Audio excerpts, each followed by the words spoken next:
La historia resulta útil para la izquierda porque en ella se puede ver, como nos enseñó Walter Benjamin, los momentos de encrucijada en que se alumbraron caminos distintos más esperanzadores a los que finalmente se tomaron. Y porque, como decía Ernest Bloch, en los proyectos de emancipación derrotados en el pasado hay un excedente utópico que puede nutrir nuestras luchas actuales. Pienso que por encima de los resultados en muchas de las luchas de la transición hay un excedente utópico recuperable para dar una batalla que solo puede ser presente. Esto lo escribía Juan Antonio Andrade en el PC y el PSOE en la transición, un libro clave para entender la evolución ideológica de la izquierda durante ese proceso de cambio político. Esta noche en Fort Apache analizamos la transición para entender el momento político que se nos avecina.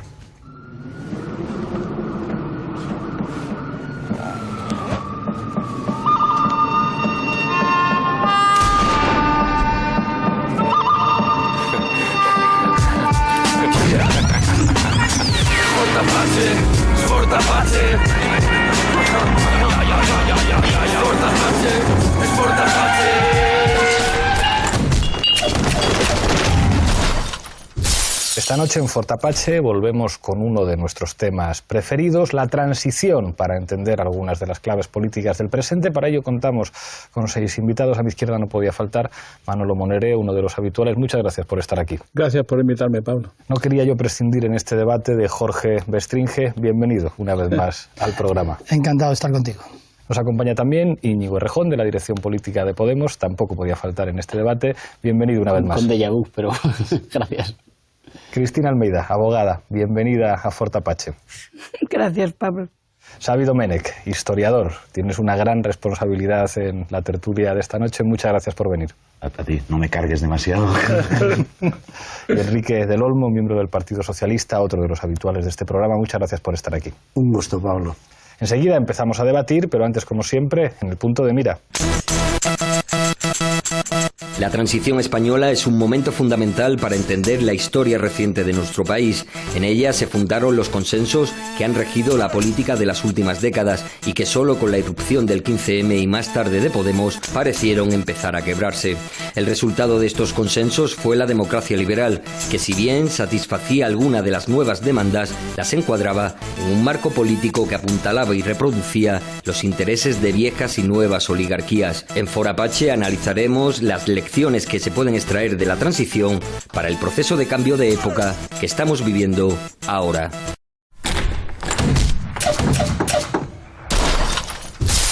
Empezamos como siempre en Fort Apache con la regla del minuto. Misma pregunta para los 6 invitados. Empiezo contigo, Manolo. ¿En qué medida pensar la transición nos sirve para entender el presente? Bueno, yo creo que fundamentalmente es porque imaginamos, pensamos, analizamos que efectivamente vivimos una nueva transición, ¿no? Creemos que hay una crisis de régimen, hay que cualificar qué se entiende por crisis de régimen, que detrás de esa crisis de régimen hay una crisis del sistema de partidos, nueva fuerza emergente y quizás más allá de todo eso lo que hay es un cambio de modelo de sociedad, yo creo que muy fuerte, en un sentido regresivo, ejercitado por los poderes económicos fuertes, ¿no? Por lo tanto, yo creo que la clave está ahí. Vivimos o pensamos que estamos en una transición, pero también pensamos que deberíamos superar la anterior transición, es decir, conseguir lo que ahí no pudimos hacer, es decir, una verdadera ruptura democrática y no solo una transacción, porque al final reforma y ruptura van siempre juntas. Gracias, Manolo. Jorge. Yo coincido bastante. Yo creo que estamos en una transición, pero menos novedosa de lo que se podría pensar. Es como si de alguna forma el sistema que nace de la primera transición y que luego es metido en el congelador se transforma en punto de llegada en lugar de ser punto de partida, ahora es cuando vuelve a ser punto de partida. Y viendo datos en Francia, en Gran Bretaña, en Inglaterra la suma de los dos partidos mayoritarios ha disminuido 30 puntos entre 1950 y el 2014. En Alemania de 15 puntos. Inglaterra, por cierto, ya es tripartita. Francia también ya es tripartita, ¿no? Entonces yo creo que lo que de alguna forma ha empezado ahora sería una especie de proceso de normalización. O sea, no nos hagamos demasiadas ilusiones de que aquí, ¿verdad?, resulta que ha venido una cosa totalmente innovadora, revolucionaria, patatí, patatá. No. Yo creo que de alguna forma lo que vamos a hacer es alinearnos sobre lo que es un gobierno democrático, bueno, parlamentario representativo normal en Europa. Vamos a dejarlo así. Gracias, Jorge. Íñigo. Bueno, yo creo que porque estamos ante el final de la etapa inaugurada entre el 77 y el 79. Vamos, del conjunto de la arquitectura institucional, cultural y política inaugurada entonces. Eso no significa ante el final de todos los que la protagonizaron o de todos sus actores, pero sí del tipo de escenario que se dibuja entonces. Y creo que es importante saber por qué hemos llegado al final o al agotamiento lento, ante el agotamiento o el colapso de ese orden, que ha sido básicamente por un avance de los sectores privilegiados sobre los equilibrios que se fundara el orden. Esto es importante para no confundir el agotamiento de esa etapa con su superación revolucionaria por una impugnación que hubiera dicho lleváis 30 años mintiéndonos o engañándonos. No. Es la ruptura de los equilibrios, una ruptura, por cierto, desfavorable a los sectores subalternos, que lo que pasa es que luego también deslegitima a una buena parte de los sectores dirigentes y abre la posibilidad inédita del cambio político. Gracias, Íñigo. Cristina. Bueno, yo la verdad que como creo que una diferencia fundamental y que estemos pensando es que la transacción o la transición se hizo de una dictadura a lo que era una democracia. Por lo tanto, no es comparable la situación. Sí que creo que estamos viviendo la renovación de una democracia y estamos la conquista de la democracia sin el esquema de diálogo que teníamos en aquel momento. Yo creo que hoy el diálogo es distinto y que lo que ha habido es una pérdida de esa democracia por degeneración política, económica, de valores, de lo que habíamos creado, de estado de bienestar, de seguridad en nosotros mismos, y ahora se tiene que romper precisamente porque se ha degenerado y porque se ha perdido. Pero yo no diría que es una segunda transición, sino al revés, que es una fortaleza de una democracia que se necesita y que la tenemos que tener porque no valen los valores. Y yo no reproduzco lo de antes porque no creo que salir de una dictadura lleva más transacción. Se acabó el minuto, Cristina. Muchas gracias, Xavier. Bueno, yo creo que estamos constantemente, y de hecho yo es el segundo programa que vengo hablando del mismo tema y casi con la misma pregunta inicial, lo cual indica que estamos estableciendo un diálogo constante con ese periodo. Y eso yo creo que es muy interesante y es normal, porque estamos viendo un proceso muy acelerado de cambio político y miramos en nuestro pasado más reciente ese otro gran proceso acelerado de cambio político que además se conforma como el mito fundacional de nuestra democracia, con lo cual es normal que establezcamos ese diálogo constante con ese periodo, y es muy relevante ese diálogo. Más allá de eso, yo creo que miramos ahí para ver los caminos que no debemos andar y los caminos que igual sí que debemos andar. Y también miramos ahí como laboratorio para entender nuestro propio presente. Yo creo que, por ejemplo, tanto en aquello que se pueda asemejar como en aquello que se diferencia. Por ejemplo, ahora ha habido un momento y un cambio clave con el ciclo de la transición, que son las municipales. En el ciclo de la transición, las municipales fueron las últimas elecciones del ciclo y en este caso no ha sido así. Y eso cambia la dinámica. Gracias, Xavier. En la transición fueron las primeras. No, en abril del 79. Claro, y se había aprobado la Constitución se había aprobado la Constitución el 2 de junio del 77, es decir, se había planteado cuando Fraga pudo la fundacional fueron las del 77. Claro, la fundación. Enrique, tu minuto. Mira, yo creo que hay que retener dos elementos que son comunes, ¿no? El primero es el papel de la movilización de masas. Es absolutamente determinante. Como se ha dicho alguna vez, el dictador murió en la calle, el dictador murió en la cama, la dictadura murió en la calle. Hay que retener, por ejemplo, que en 1970 hubo 1.595 huelgas y en el año 76 hubo 30.000 huelgas, de las cuales 17.000 en el primer trimestre. Sin hablar ya de los otros movimientos universitarios, intelectuales, profesionales, etcétera. Hay una erupción y en eso es común, con formas diferentes, al proceso de movilizaciones que desde 2011 viene hasta nuestros días con una expresión máxima alrededor, yo creo, del 15M y de las mareas sobre todo, ¿no? Entonces hay un elemento que es el que dinamiza la situación. Y un segundo elemento es la crisis del régimen. Regímenes diferentes, dictadura y régimen parlamentario, pero crisis del régimen. Hay un elemento que quiero dejar encima de la mesa. Yo creo que tanto en este programa como en La Tuerca, cuando reflexionábamos sobre la transición, de alguna forma habíamos salido de esas tesis conspiranoicas de la izquierda que cuenta la transición básicamente como un proceso en el que las élites engañan a unos movimientos populares que hubieran podido llegar mucho más lejos. Y a partir del 15M empezamos a analizar la transición fundamentalmente como un proceso exitoso.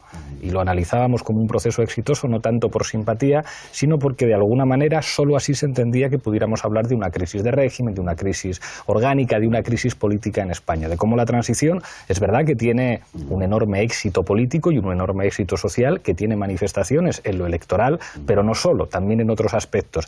Y que sin embargo buena parte de los consensos que tienen que ver, bueno, pues lo hemos hablado muchas veces en este programa, cuáles son los dos productos fundamentales de la transición que son el eje vertebrador del régimen: el diario El País y el Partido Socialista Obrero Español.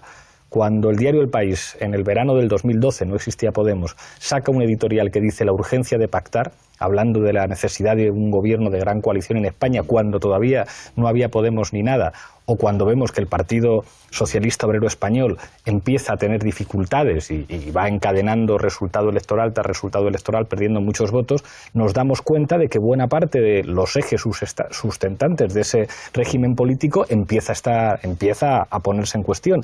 Y seguramente el fenómeno Podemos es un resultado de que aquellos consensos que construyen el régimen del 78 empiezan a entrar en cuestión. No como decía Rejón, porque de repente, si queremos con la expresión de Juan Andrade, porque haya un excedente utópico y que la gente diga nos engañaron en el 78 y nos hemos dado cuenta en 2015, sino simplemente porque ya no funciona. Claro, es que yo creo que no es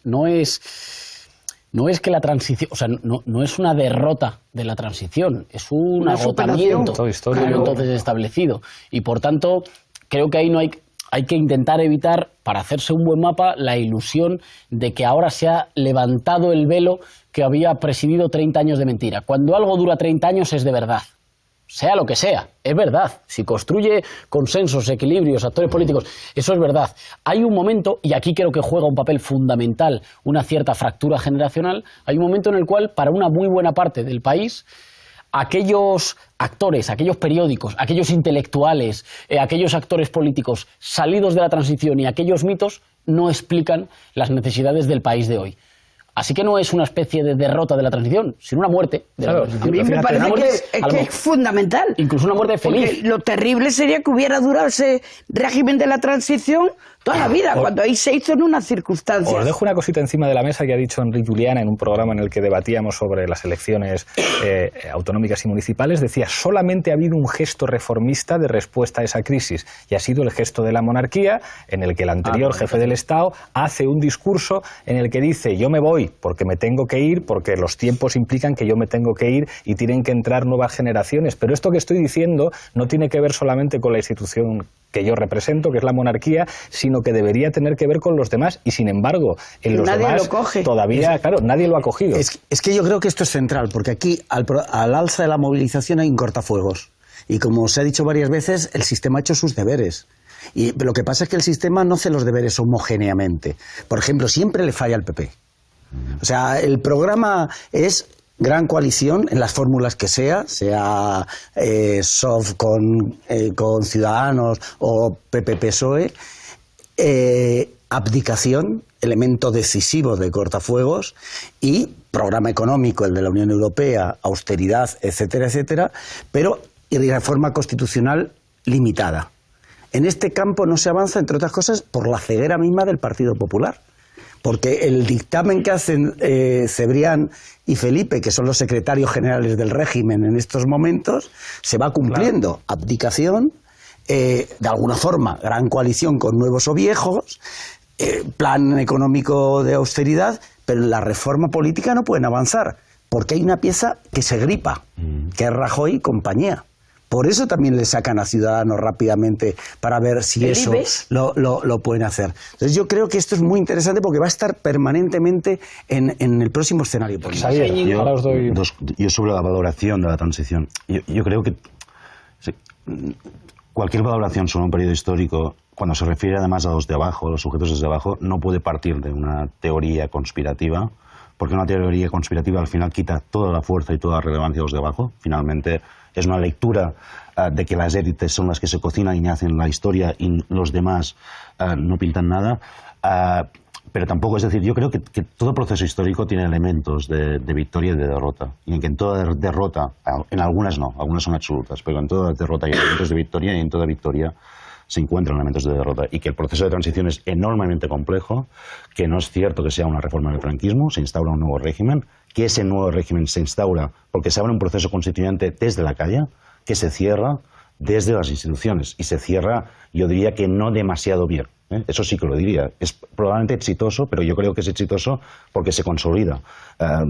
Otra cosa es la valoración política de cómo se cierra eso. Lo segundo que quería mencionar, lo digo porque me parece relevante. En el tema de las municipales, cuando muere Franco y hay el primer gobierno de la monarquía aún franquista, Honorio Navarro, Fraga explica que la primera preocupación que tiene, las tres preocupaciones que tiene ese gobierno, lo explica en sus memorias o en su dietario, es el control de la calle, la famosa frase "la calle es mía", precisamente por lo que estaba pasando, el problema de la amnistía política, que es muy relevante políticamente en ese momento, y las elecciones municipales. Y dices, ¿y en ese momento por qué es tan relevante para ese primer gobierno de la monarquía y del franquismo las elecciones municipales? Porque están mirando hacia atrás, hacia el único mecanismo que conocen, que es el del 12-14 de abril del 31. Claro. Por eso, precisamente, las elecciones municipales que no todavía, son... que todavía resuena, ¿eh? Que sí. si miras el mapa del 24M, todavía resuena. Sí, es clavado al... Claro, en las grandes ciudades gana el Frente Popular y en la España profunda ganan los monárquicos. El país anterior. Pero claro. lo que les daba miedo era eso, que una victoria de las fuerzas de izquierda... más de izquierda, diese una radicalización del proceso político. Pero yo quiero recordar... Esto que no se pudo dar en ese momento, precisamente porque esa preocupación hace que no sean las primeras, sino que se den hasta abril del 79, esto se ha dado ahora. Yo creo que hay un tema relevante ahí a comparar. Que yo entré en el ayuntamiento en el año 79 y entré por el Partido Comunista, que aquí no se había gobernado ni nada y era tremendo lo que podía pasar con el Partido Comunista. Hicimos el pacto con Tierro y fue la mejor acción política que tuvimos en aquel momento en la ciudad, ¿se entiende? Y eran, pues desde allí que la gente se echó a la calle, PSOE, PC, unidos a vencer. Y entonces me acuerdo que esa sensación de entrar en el ayuntamiento pues fue muy importante para generar en la calle la ilusión que ahora no es que la tenga que generar el entrar al ayuntamiento, sino echar a todos los que había degenerando la política. Ahora la ilusión era echarla, la otra la estábamos construyendo al fin y al cabo de una dictadura que ya decíamos, esta ya se ha muerto, pero estábamos construyendo una cosa de futuro. Y ahora estamos intentando recuperar un proyecto de futuro que es más importante que el que teníamos de pasado. Yo solo cierro la ilusión por entrar, por decir, cogemos nuestras instituciones, es la ilusión que yo señalo con la de ahora, que otras fuerzas dicen, queremos nuestras instituciones. Y lo han hecho a través, unos lo siguen haciendo a través del PSOE, al PP, que era lo más falso que habíamos vivido en este país, que todo el poder político lo tuviera un partido como el PP, no nos lo entendíamos casi ni explicándolo, aunque somos por los votos, y si ahora nos explicamos que eso que estaba ahí detrás pues está saliendo. Yo por lo menos soy de la que no me quiero acordar de la transición, porque me parece mucho más importante lo que estamos viviendo ahora, que es un cambio mucho más. Yo quiero coger un hilo de lo que dijo Jorge al principio de su intervención y luego un comentario. El hilo es Europa, ¿no? O sea, la unidad de destino universal de nuestra democracia está unida a Europa. La Europa como milagro. De pronto nos damos cuenta que una noche está reunido Trichet con Fernández Ordóñez y le manda una carta a Zapatero.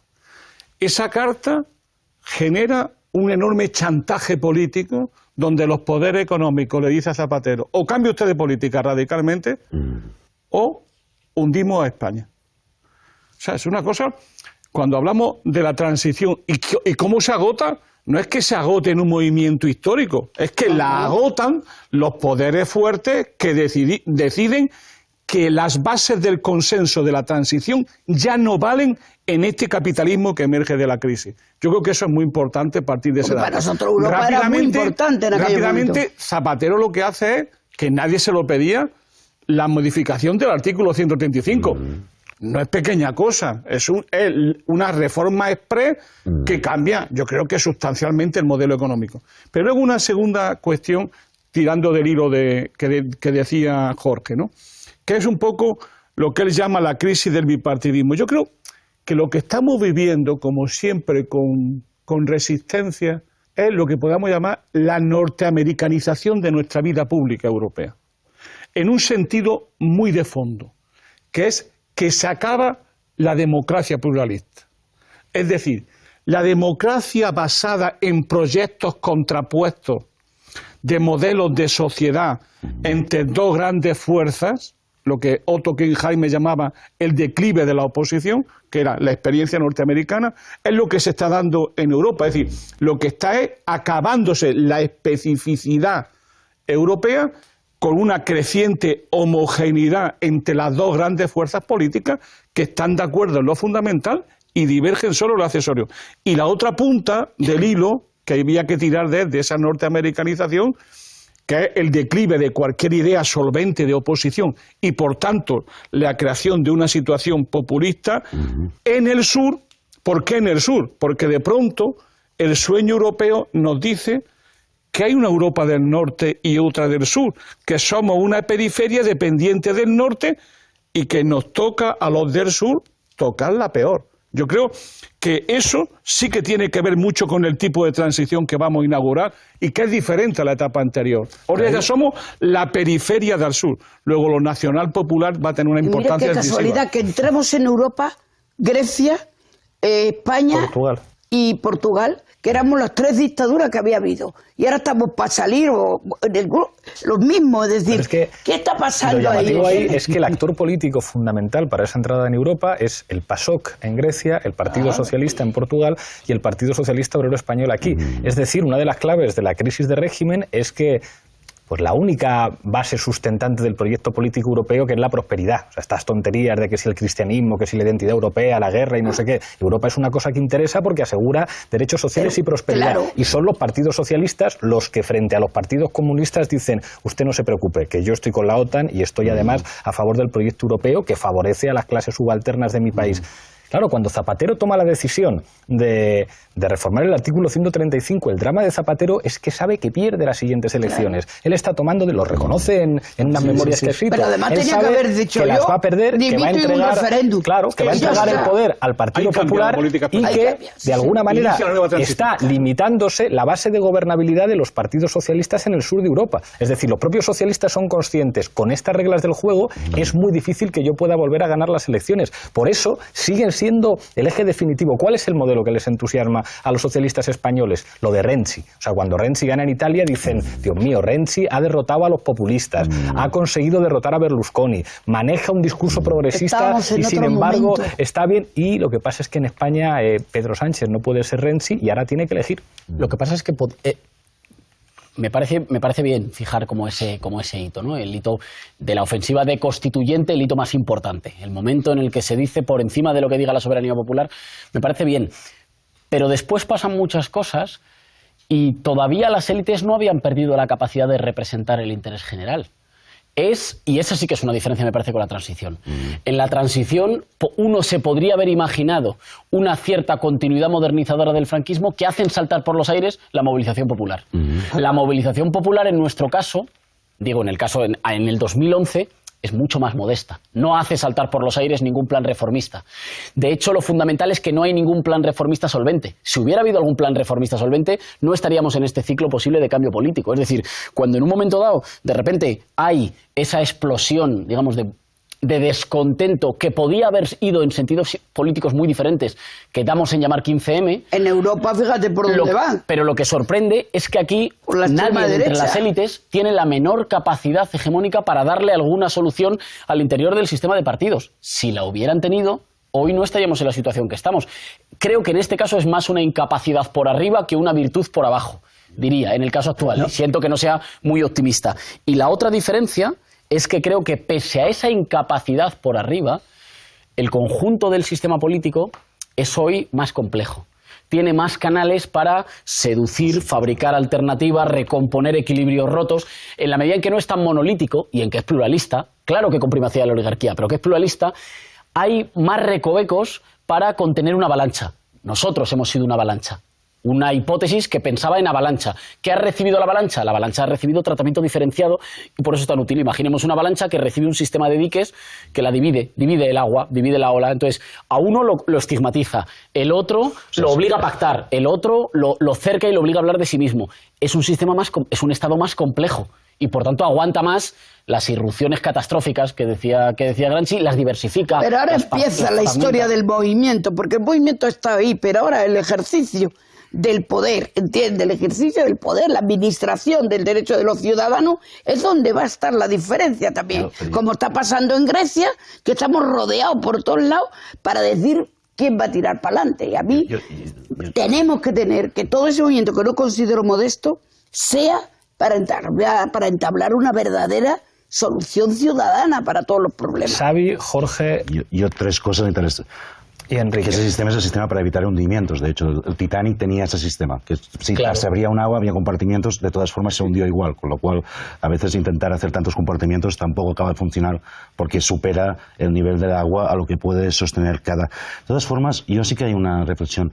Esa idea, que yo estoy un poco de acuerdo, que a veces las revoluciones se producen no tanto por la capacidad y la fuerza de aquellos que las impulsan, sino por la crisis de aquellos que mandan, que crean un vacío. Pero eso no nos tiene que llevar nunca a olvidar su capacidad de reacción. Porque yo creo que es muy fuerte, es muy hábil y es muy inmensa. Y durante la transición eso es evidente. Es decir, un rey que hasta los suyos consideraban que era tonto, era el maná que corría en esos momentos realmente, Suárez, que había sido un dirigente de la Falange, acaba convirtiéndose en la salida muy bien hecha. Y ahora se está intentando lo mismo. En el caso de Ciutadans yo creo que es evidente que la operación es esa. Es decir, bueno, pues vamos a hacer un recambio. Esto dijiste tú, ¿no? El mismo cambio de recambio. Pero déjame apuntar dos cosas más que yo creo que... Primero, el tema de Europa. Es que, de hecho, cuando hubo la crisis de los 70, que hay una gran crisis de legitimidad en los 70 de los sectores empresariales fuertes, que es una gran crisis de la figura del empresario tiene una gran crisis de legitimidad social. Cuando tú analizas los debates que están teniendo los que crearán las grandes organizaciones empresariales, tienen una triple estrategia. No van a ganar, saben que no van a ganar en ese momento, que han perdido la partida de la legitimidad social, pero esa estrategia pasa porque todo el sistema político acepta la Unión Europea, porque saben que eso es el espacio que permite que no haya ningún experimento que vaya más allá, y su gran obsesión es la Unión Europea. El segundo en ese momento le dan el premio Nobel, creo que es a Hayek en el 74 y a Friedman en el 76, y empieza en España, desde el Banco Bilbao y Vizcaya, empieza toda la expansión del pensamiento. El informe de la trilateral. Exacto. Que es la clave. Y ahí hay toda una serie de elementos que yo creo que tenemos que tener en cuenta también ahora. Y solo una última reflexión, porque yo creo que analizamos esto mucho en términos de crisis del sistema político y de recambio político o de cambio político. Y hay diferencias con la transición. La primera es que no es la misma la crisis de la legitimidad de una dictadura que la de una democracia. Las respuestas no pueden ser las mismas. La segunda es que, a pesar de que en los años 70 hay una crisis fuerte, no tiene las mismas características que la crisis actual. Yo creo que nos encontramos realmente... Es una crisis que es lo contrario. Exacto. Yo creo que nos encontramos realmente en una crisis orgánica. ¿Y eso qué significa? Que lo político... probablemente los sujetos emergentes en lo político probablemente tendrán que readaptarse en cada momento para conseguir también, citando a Gramsci cuando hablaba de los jacobinos en la Revolución Francesa, conseguir ser siempre el partido de la revolución. Y conseguir ser siempre el partido de la revolución a veces no es hacer lo mismo que hacías ayer y cambiar lo que vas a hacer mañana. Claro. Enseguida volvemos con Jorge, pero antes Zapin Apache. Un proceso constituyente para abrir el candado del 78 y que podamos discutir de todo. Cuando ayer hablaba del candado del 78, habría miles y miles de españoles que pensaban en los candados de las cárceles, que ellos tuvieron que sentir para luchar por la libertad. La transición ha traído democracia, libertad, derechos humanos. Si hay alguien que quiere liquidar eso y tirarlo por la borda, supongo que será por desconocimiento, pero sencillamente no tiene ningún sentido. Creemos que hay que abrir ese proceso de reflexión para abordar una reforma constitucional y que, sobre todo, genere un movimiento de regeneración política, institucional y democrática en nuestro país. No se trata de un proceso constituyente para elaborar una constitución sobre el papel. Se trata de cambiar las bases de esta sociedad. Se trata de cambiar la correlación de fuerzas, las relaciones sociales. Por eso el proceso constituyente no se hace desde arriba, no se hace desde las élites, se hace desde la gente. El Partido Socialista, alto y claro, dice que queremos renovar ese pacto constitucional. La Constitución no es intocable, no lo es, pero no es un juguete, no admite ni bromas ni frivolidades. Queremos ir hacia un proceso constituyente y eso por una razón fundamental, porque nos parece que la Constitución del 78 ha sido convertida en algunos aspectos en papel mojado. ¿Y por quién ha sido convertida en papel mojado? Por las élites.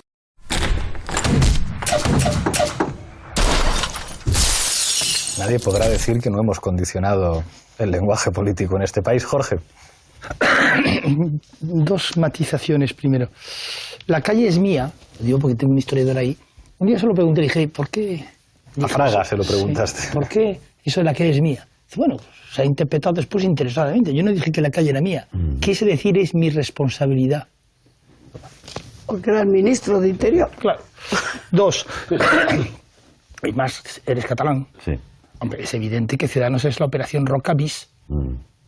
Hay sus matices, Roca yo creo que tenía menos. Bueno, pero no, vamos a ver, con un programa quizá un poco más a la derecha que el que traía la operación Roca, pero con una financiación que sale de donde sale. Pero tiene una particularidad. Ciudadanos se ha convertido del partido que quería salvar España en Cataluña, en que Sol Roca no representaba eso, en el partido que quiere salvar España a secas, ¿no? Es decir, ahí... Vete a saber lo que hubiera pasado con Roca si Roca hubiera tenido más éxito. Él me preguntó años después, me dijo, ¿por qué salió mal lo mío? Dije, porque era muy pronto. Me permitirme, gramscianos varios, ¿verdad? Que bajemos un pelín de la nube, ¿verdad? Vamos a intentarlo. Vamos a ver.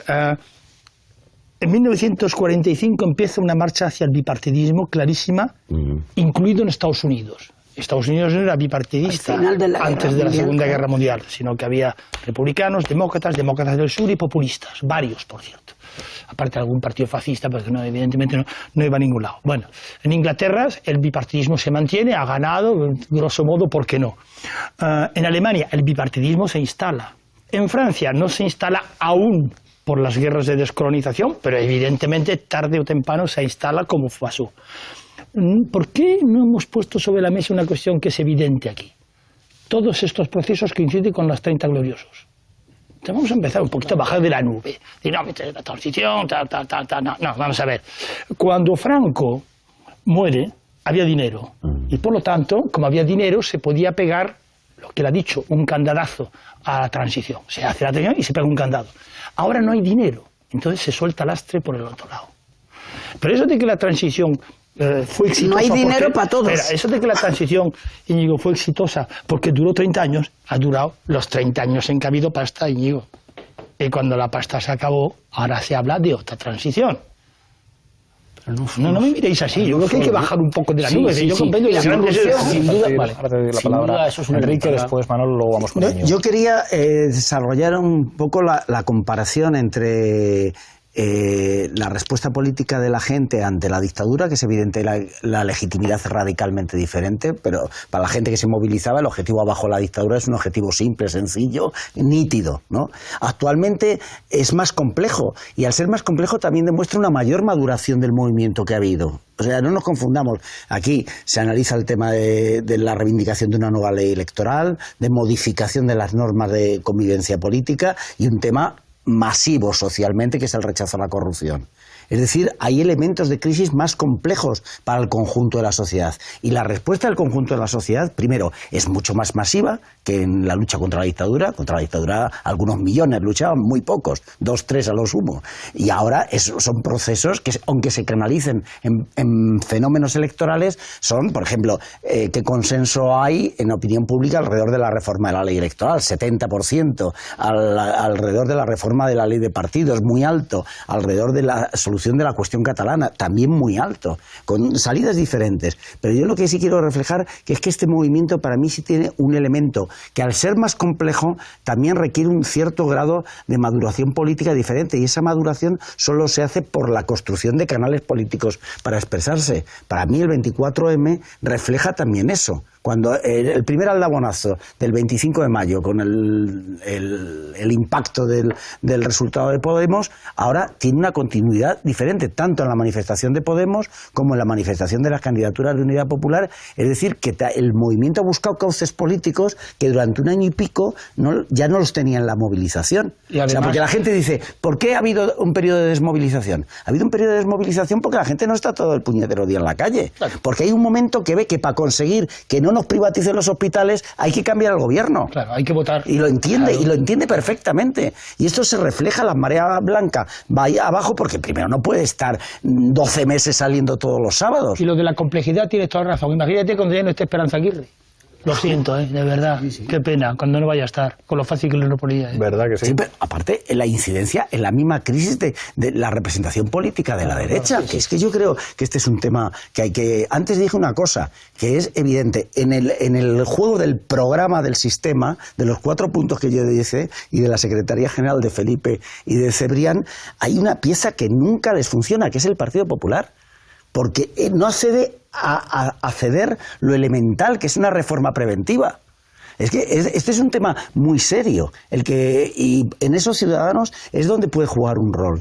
Yo voy a tirar de ese hilo inmediatamente, porque creo que tendríamos que hacer ahora el esfuerzo de ver esto de la transición nuestra desde los resultados últimos electorales. ¿Cómo influyen los resultados últimos electorales? Antes lo decía Pablo, que yo lo comparto plenamente. Para mí, el partido del régimen no es el PP, es el PSOE. O sea, la centralidad del régimen ha sido el PSOE y su componente mediático, que es Prisa y El País, que ya no sabemos si uno es componente de otro o el otro es uno. Pero eso lo dejamos ahí porque ya las cosas nos llevarían muy lejos. Hasta lo digital. ¿Por qué lo digo lo del PSOE? Lo digo porque yo sostengo que estas elecciones han reforzado mucho a Pedro Sánchez, pero sobre todo su estrategia política. La estrategia política de Pedro Sánchez, frente a otros dirigentes del PSOE, frente al propio País, ha sido de confrontación neta con el PP, porque él sabía que había un peligro mayor que el PP, que era Podemos, y que no podía dejarle para nada un espacio tan amplio a Podemos.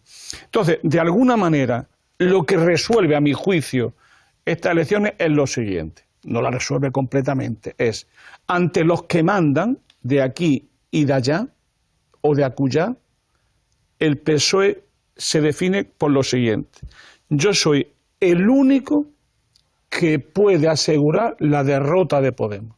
La derecha no lo va a hacer.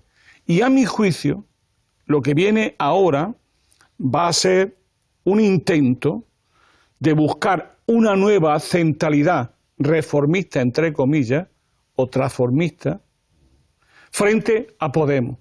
Y eso lo tiene que hacer necesariamente el PSOE con algún tipo de acuerdo explícito o implícito con Ciudadanos. ¿Qué es lo que quieres decir? ¿Que el dinero va a abandonar al PSOE? Pero les tienen que dar los números. Tienen que dar los números. Es que no les dan.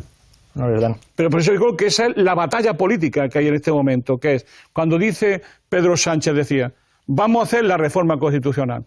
Él estaba dando salida al gobierno, pero el gobierno no la admite. O sea, a la derecha le falta agilidad. Y el peligro que hay es que en un momento determinado haya una estrategia mediático-política que diga PP a la extrema derecha, Podemos a la extrema izquierda, creamos un gran centro que sea el que movilice la situación y la organice. Y yo creo que ahí va a estar el gran argumento o una de las líneas de tensión de cara a las elecciones de noviembre, ¿no? Rajón. Exactamente en la misma línea que lo dices, que comparto algunas cosas y en otras difiero o tengo más dudas. Cuando Esperanza Aguirre sale y dice esas declaraciones en las que propone un frente común contra el radicalismo y contra los soviets en Madrid, muestra claramente un tipo de reacción posible ante una irrupción, que es la del enroque.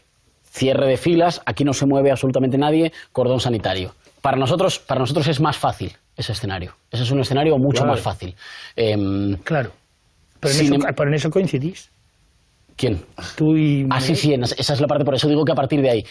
La otra parte es la parte más o menos, la solución transformista del PSOE, que dice que yo no creo que sea tanto ubicar directamente a Podemos, digamos, en la extrema izquierda, sí en el nivel discursivo, pero es ofrecer dos posibles salidas, que es la salida razonable de integración con el conjunto de las transformaciones bloqueadas, pero con una cierta cooptación de una nueva élite que oxigene el centro izquierda español.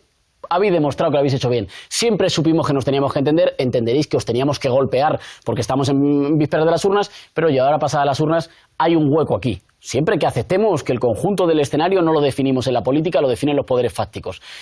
Ahora, si no aceptas ese hueco, lo que te queda es un espacio marginal identitario en la izquierda. La capacidad de desbordar eso, de no estar en un terreno ni de estar en el otro, es decir, de no ocupar ese terreno marginal identitario de la izquierda, ni de ocupar ese terreno que simplemente es, digamos, de cooptación e integración al orden, a cambio de, bueno, te protejo, a cambio de limarte los elementos más rupturistas, es donde está la posible virtud. Cuidado, que es una virtud que no puede tener solo una fuerza política. Yo creo que Podemos ha sido capaz de abrir una grieta para el cambio político y en esa grieta tienen que inscribirse, y no estoy hablando de política electoral, tienen que inscribirse sectores intelectuales de la sociedad civil y de la movilización que tienen que comparecer para acorazar esa posibilidad de cambio. Si es solo una avanzada, una carga de caballería directamente contra el Castillo es capaz de, a los jinetes más osados, dejarles entrar y al resto que mueran por el camino. A ver, un momento, lo siento, pero un momento. La cuestión,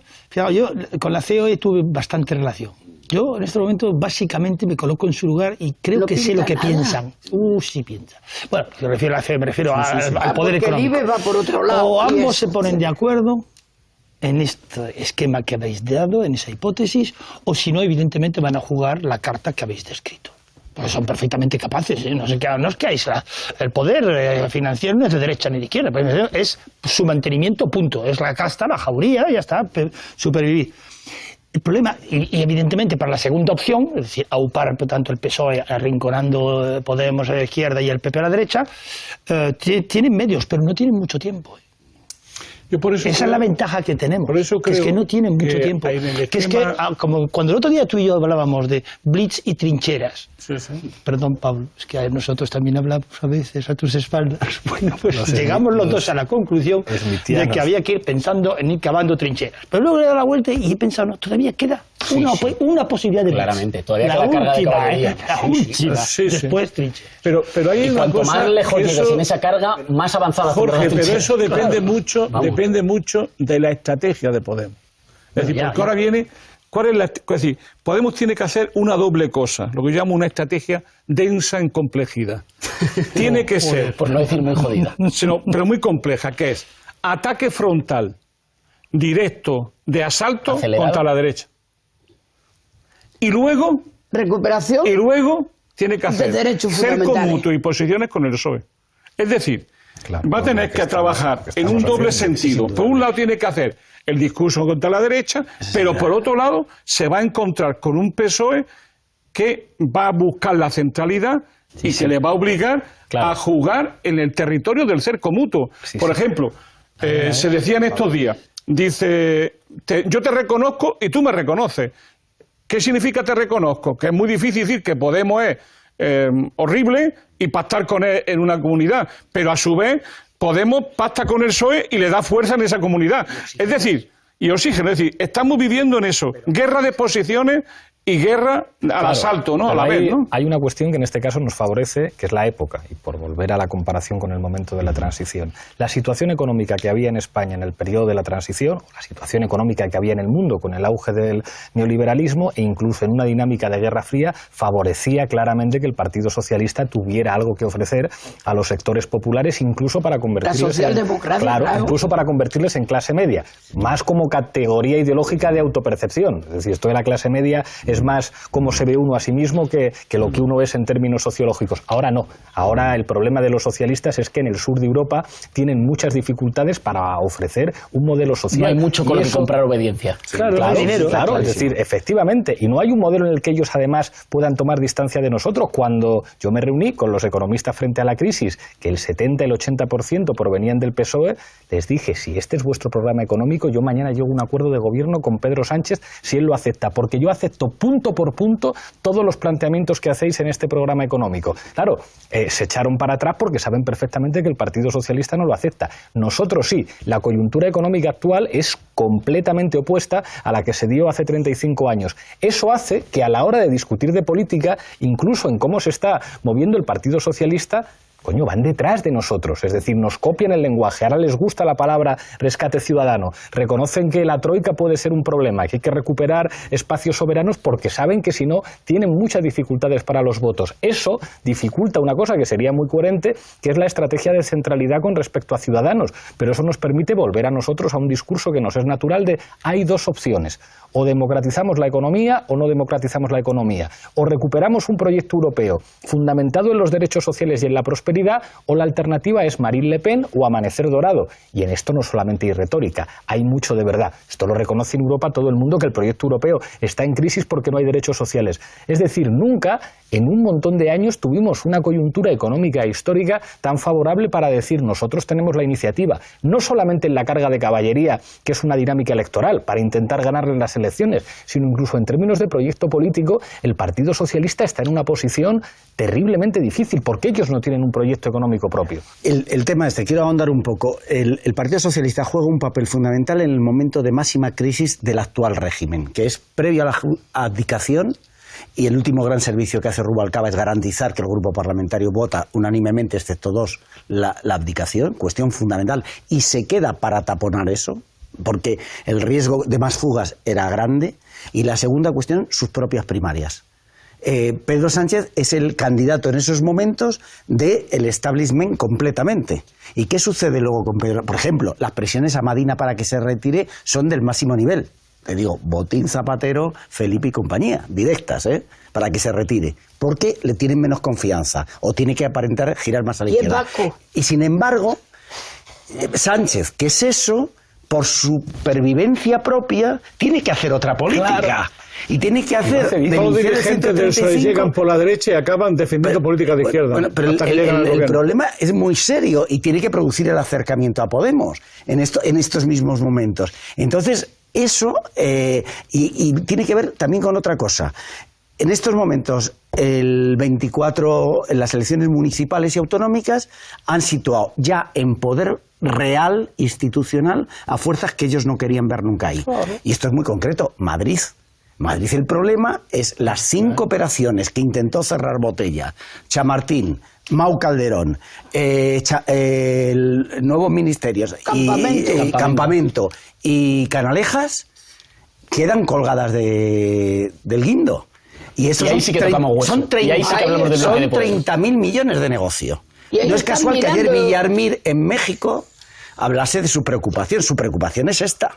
Claro. Entonces, y es simplemente acercarse. Además, es que es así que no se la esperaban. Es decir, el Ayuntamiento de Madrid es más importante que cualquier ministerio en España. Ya ha sido tan rápido el proceso que no estaba en el cálculo. Y además con el proceso de apoyo social que hay, que es que esto es una cosa muy difícil. Pueden convocar todas las manifestaciones que sean, pero si hacen lo único que me asimila, hay cientos de miles de personas. Que me asimila es eso, la ilusión ciudadana cuando el primer ayuntamiento en la transición, como en este momento el triunfo de la gente frente a todo esto que teníamos, porque claro, aunque diga se está recomponiendo, el PSOE ha perdido mucho, pero es que ha quitado a mucho también de donde estaban dirigiendo, que se vayan juntos, la Cospedal, Rita Barberá, toda esta banda.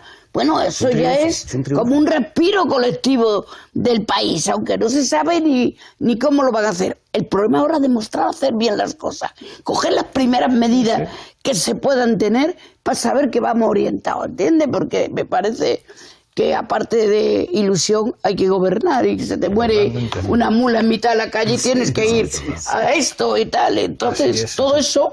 Llegamos al final, volvemos a la regla del minuto, vais a tener todos un minuto de conclusiones. Empiezo por ti, Jorge. Tu minuto. ¡Hala! Te ha tocado. Pues no tengo. Lo siento, no tengo. ¿Cómo lo vas a tener? No, como yo de lo que sé hablo, de lo que no sé, pues no hablo. Y llegado a este punto, estoy todavía absorbiendo lo que me habéis dicho. Te dejaré unos segunditos al final. Manolo, minuto de conclusiones. Yo creo que lo que ha ganado en estas elecciones es la unidad popular. El deseo de mucha gente, hombres, mujeres, jóvenes, sobre todo jóvenes, de que este país tenga futuro, de que este país sea capaz de una salida democrática a la crisis, justa, una salida que le dé al pueblo y a la gente más libertades. Eso se llama un nuevo proyecto de país. Y yo creo que lo que gana es la necesidad de un nuevo proyecto de país que tiene a Podemos en su centro. Es la gran responsabilidad de Podemos. Es decir, Podemos tiene ahora mismo la posibilidad de construir un imaginario social, un programa, una propuesta que sitúe un nuevo proyecto de país, un nuevo compromiso histórico en este país, capaz de hablarle a la gente con su lenguaje, desde su necesidad y esperanza. ¿Cómo sois los viejos comunistas con lo del compromiso histórico? Nos lo tenéis que sacar. Cristina. Yo de todas maneras tengo mucha ilusión y a su vez miedo.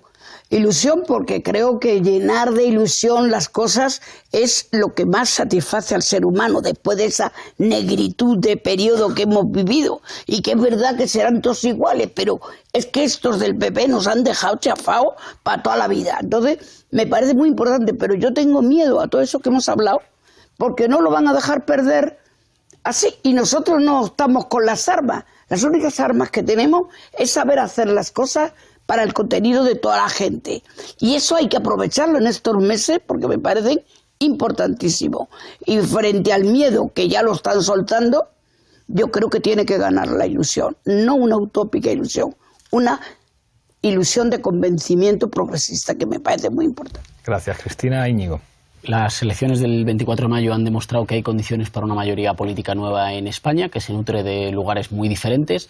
Para esa mayoría política hay que ser capaces de esquivar las maniobras de cerco y de estigmatización de los poderes y de los adversarios. Hay que saldar dos brechas fundamentales, como son la brecha generacional y la brecha territorial. Territorial me refiero a la de campo-ciudad, porque sin ellas no se puede, sobre todo con nuestro sistema electoral, no se construye una mayoría diferente.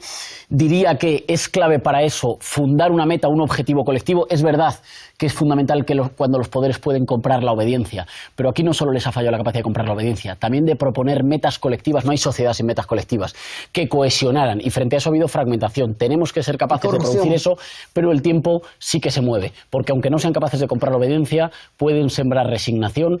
La inercia, la administración de las cosas devuelve las aguas a su cauce, y el cauce normal es que ganen los poderosos. Por eso el tiempo es crucial. Gracias, Íñigo. Enrique. Yo tengo ilusión y no tengo miedo, porque lo que hay es una batalla por delante, y a las batallas no se puede ir con miedo. A lo que son ellos lo sabemos. Yo creo que hay que tener una tremenda habilidad para tejer unidades capaces de cambiar las cosas, y que en esa tremenda unidad no hay prejuicios previos. Hay que señalar, por ejemplo, que las candidaturas de Unidad Popular, yo he hecho un primer análisis en muchos municipios y son cerca de 3 millones de votantes. Es una fuerza impresionante, junto a la vertebración que provoca Podemos en todo eso. Pero también los 5.500.000 del PSOE, esos votantes se mueven en una dirección convergente hacia este cambio. Entonces yo creo que habilidad para tejer unidades, no hacer nada que choque con el sentimiento de victoria de la gente, y tercera cuestión fundamental, que la gente perciba desde el primer momento un cambio real. Gracias, Enrique. Xavi. Yo creo que seguiremos revisitando la transición, y esta no será la última vez que hablemos de ella, y que de ella podremos sacar muchas lecciones, pero sí que quería marcar una diferencia que he señalado antes, que es la profundidad de la crisis de carácter orgánico que estamos viviendo. Claro. Porque ahora estamos en una fase, por la propia dinámica electoral, política, y yo estoy de acuerdo que ahora tiene que ser la ofensiva, la lucha de movimientos, e intentar colocar la trinchera futura como más cerca del enemigo, mejor. Pero por eso digo que, yo por ejemplo, claro, cuando se dice, no, en Cataluña el PSOE, el PSC ha quedado también segundo, sí, pero es un segundo de un fracaso absoluto. Es decir, tú miras barrio por barrio lo que pasa en Barcelona, y es impresionante. O sea, ¿en qué momentos una candidatura de Unidad Popular que se acaba de crear es capaz de ganar las elecciones en las dos capitales? O sea, históricamente, ¿cuándo ha pasado esto? Cuando pasan estas cosas se prevén cambios muy profundos. Pero yo sigo insistiendo.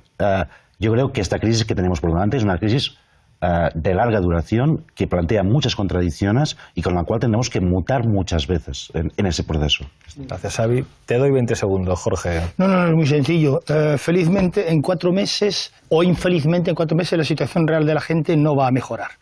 4 meses es la gran ventaja, hay que aprovechar la brecha, y te voy a decir, pero de otra forma, la economía, Pablo, de la gente.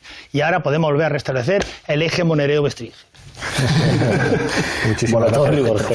Muchísimas gracias a los 6. Viejos. Esperemos que no haya que volver al pacto germano-soviético, aunque en política, como en el amor, todo es posible. Nos veremos la próxima semana aquí, en Fuerte Apache.